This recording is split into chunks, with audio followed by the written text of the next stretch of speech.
The president's got a couple of things on his schedule today. He's going to swear in Alex Azar as the new HHS secretary. He's going to have lunch with members of the United Nations Security Council, but much of today will be dedicated and devoted to getting ready for tomorrow night's State of the Union address. The president will do some run-throughs of the speech, just trying to get a little bit more detail, and whether he'll be doing that on teleprompter, and if, as tradition is typically holds with presidents, they'll be doing it in the theater, which kind of gives the president the idea of talking to an audience. He spent much of the weekend, by the way, working on the State of the Union address. It really falls into 5 broad themes. First of all, jobs and the economy, infrastructure, immigration, trade, and national security. In the immigration piece, which is one of the most controversial, the president is going to pressure Democrats to cut a deal on DACA.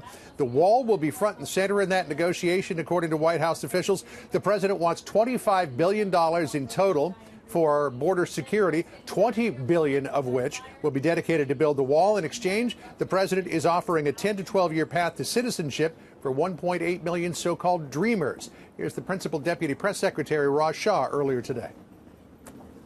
On the issue of immigration, the president has come forward and offered a 10 to 12-year pathway to citizenship to people who were brought here illegally as minors. That's reaching across the aisle, and in exchange, he's looking for real border security and reforms to our legal immigration system.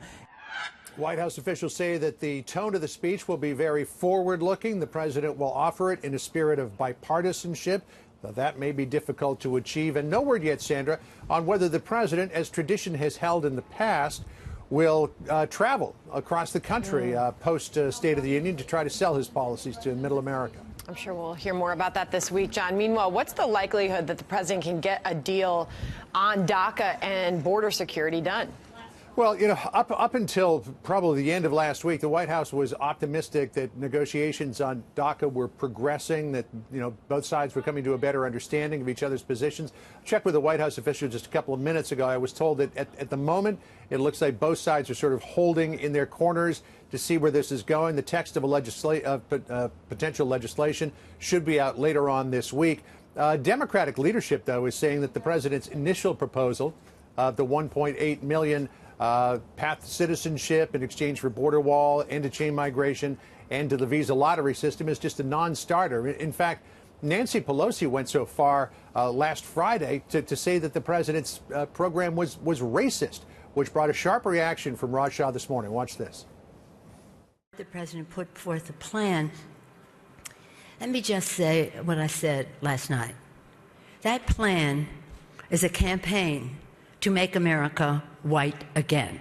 You know, I don't really take Nancy Pelosi's words all that seriously. They're frankly really insulting to me and a lot of other individuals.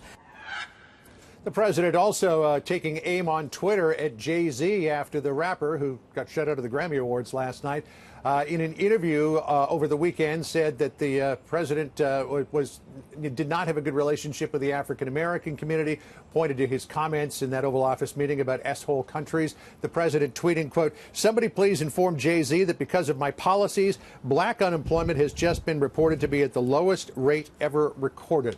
That's something that you can expect that the president will likely include in the State of the Union tomorrow when he's talking about jobs in the economy.